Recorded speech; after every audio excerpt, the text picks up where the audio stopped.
નમસ્કાર, આપ જોઈ રહ્યા છો ન્યૂઝ 18 ગુજરાતી. હું છું આપની સાથે દીપા શર્મા.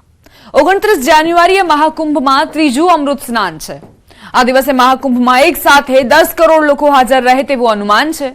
એટલે જ સ્થાનિક પોલીસ તંત્ર સહિત એનએસજી કમાન્ડો સજ્જ છે.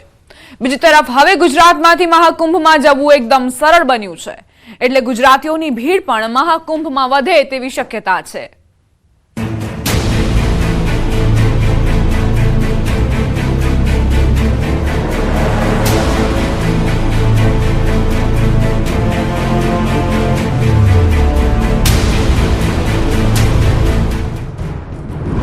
મૌની અમાસના દિવસે એકઠા થશે 10 કરોડથી વધુ લોકો.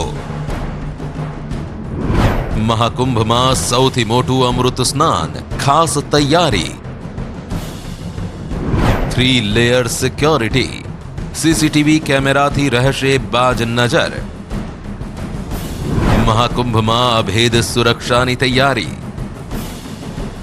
મહાકુંભના ત્રીજા સૌથી મોટા સ્નાન માટે કરોડોની સંખ્યામાં શ્રદ્ધાળુ પહોંચે તેવી શક્યતા છે.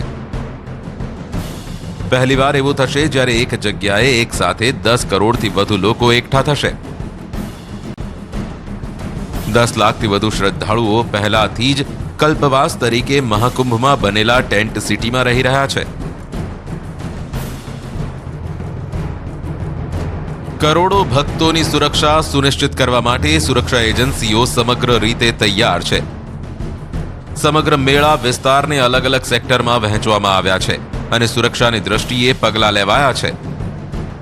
Uttar Pradesh police intelligence agency, કેન્દ્રીય અર્ધસૈનિક દળો ઉપરાંત એનએસજીની ટીમને પણ મહાકુંભની સુરક્ષા માટે તૈનાત કરાઈ છે. સમગ્ર મેળા વિસ્તારને સીસીટીવીથી સજ્જ કરાયો છે અને આ કેમેરાને કંટ્રોલ રૂમ સાથે જોડવામાં આવ્યા છે. દરેક આવતા જતા લોકો પર આ કેમેરા નજર રાખશે. સાથે જ પહેલીવાર એઆઈ ટેકનોલોજીનો પણ ઉપયોગ કરાઈ રહ્યો છે. सुरक्षा के लिहाज से हर चौक चौराहों पर सीसीटीवी कैमरे लगाए गए हैं जो काफी हाईटेक है, आधुनिक है.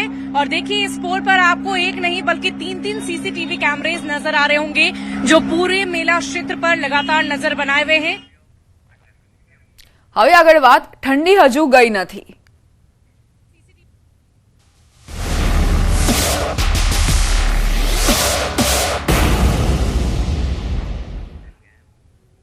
આ વખતે હવામાનની ઉલટી દિશા, હવામાનની પેટર્ન બદલાઈ છે. ઉત્તરાયણ બાદ પણ કાતલ ઠંડીમાં ઘટાડો નહીં. સામાન્ય રીતે 14 જાન્યુઆરી મકર સંક્રાંતિ બાદ ઠંડીમાં ઘટાડો થતો હોય છે, પરંતુ આ વખતે 14મી જાન્યુઆરી બાદ પણ ફરી ઠંડીએ જોર પકડ્યું છે. વહેલી સવારે, સાંજે અને રાત્રે સુસવાટાભેર પવનો ફૂંકાઈ રહ્યા છે અને હાડ થીજાવતી ઠંડીનો પ્રકોપ જોવા મળી રહ્યો છે.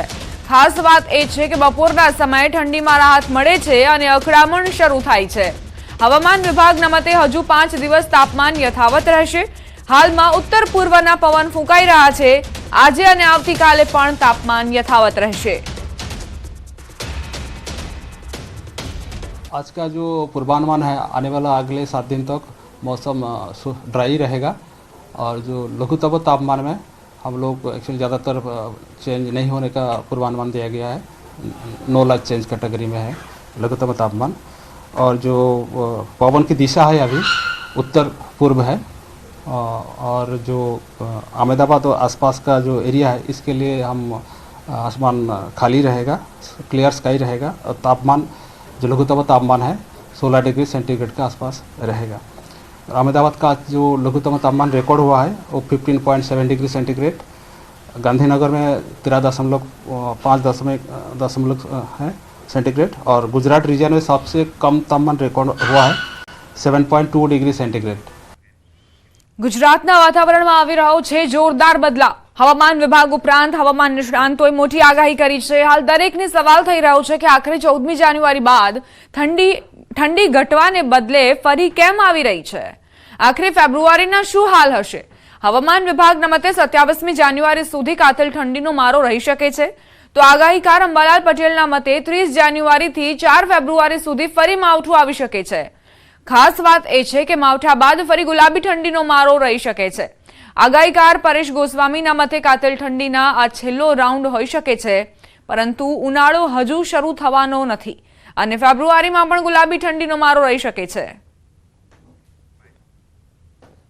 जो नॉर्थर्ली विंड के लिए थोड़ा ठंड हो गया और ईस्टर्ली विंड के लिए थोड़ा गर्मी, दोनों मिक्सिंग होने के कारण कहीं कहीं देखोगे आप डाउन हो रहा है, कहीं बढ़ रहा है, मतलब लेकिन एनएलसी कैटेगरी में है। વેસ્ટર્ન ડિસ્ટર્બન્સ લગભગ હજુ એક પછી ફેબ્રુઆરીમાં આવ્યા જ પછી હવામાનમાં પડતો હશે. તારીખ લગભગ 22 તારીખ પછી પણ એક વેસ્ટર્ન ડિસ્ટર્બન્સ આવશે અને તારીખ 30-31 જાન્યુઆરી એક વેસ્ટર્ન ડિસ્ટર્બન્સ આવશે અને આ વેસ્ટર્ન ડિસ્ટર્બન્સના કારણે ફેબ્રુઆરી તારીખ 4-5 સુધીમાં ગુજરાતમાં માવઠું થવાની શક્યતા. 23 થી 27 જાન્યુઆરીના સેશનમાં કોલ્ડ વેવ નહીં હોય પણ તીવ્ર ઠંડીનો ચોક્કસથી રાઉન્ડ આવી રહ્યો છે અને આ તીવ્ર ઠંડી છે એક પ્રકારે છેલ્લો રાઉન્ડ ગણી શકાય. એ પછી આપણે શિયાળો પૂર્ણ નથી થવાનો, ફેબ્રુઆરીમાં પણ ઠંડી રહેવાની છે પણ ફેબ્રુઆરીમાં સવાર સાંજ ઠંડી હોય અને એક પ્રકાર ગુલાબી ઠંડી હોય. સુરતના કતારગામની મણિનગર સોસાયટીમાં પાર્કિંગ મામલે બબાલ થઈ હતી, જેને લઈ 2 શખ્સો દ્વારા જાહેરમાં ધમકી આપવામાં આવી. 2 શખ્સો સોસાયટીમાં આવીને પોલીસની હાજરીમાં જ રહીશોને ધાક ધમકી આપી રહ્યા છે. આ 2 માથાભારે શખ્સો સોસાયટીના રહીશોને દબાણ કરી રહ્યા હોય તેવું સ્પષ્ટપણે જોવા મળી રહ્યું છે. વળી નવાઈની વાત એ છે કે જ્યારે પોલીસ પણ ત્યાં હાજર છે, ત્યાં હાજર જોવા મળી રહી છે અને આ બંને શખ્સોની હેકડી એવી ને એવી જ જોવા મળી. તેમને જાણે પોલીસનો ડર ન હોય તેમ પોલીસની સામે પણ રહીશોને દાદાગીરી બતાવી રહ્યા છે. બબાલ કરનારા માથાભારે શખ્સો પર ફક્ત સામાન્ય કાર્યવાહી કરી મામલાને ઠંડો પાડવા પ્રયાસ કરાતો હોય તેવું દેખાઈ રહ્યું છે. જો કે પોલીસની હાજરીમાં બબાલ કરનારા શખ્સોની હજુ પણ અટકાયત નથી કરાઈ. કઈ રીતે માથાભારે શખ્સો સોસાયટીની અંદર ઘૂસ્યા છે, ત્યારબાદ ધાક ધમકી આપી રહ્યા છે સ્થાનિકોને, પોલીસ મુખબધિર બનીને અહીં તમાશબીન બનીને તમાશો જોઈ રહી છે. સોસાયટીના રહીશોને ધમકી આપવામાં આવી રહી છે અસામાજિક તત્વો તરફથી, પરંતુ પોલીસે કોઈ જ કાર્યવાહી ન કરી. હજુ સુધી પણ તેમની અટકાયત નથી કરવામાં આવી. સોસાયટીમાં પાર્કિંગ મામલે આ બબાલ થઈ હતી.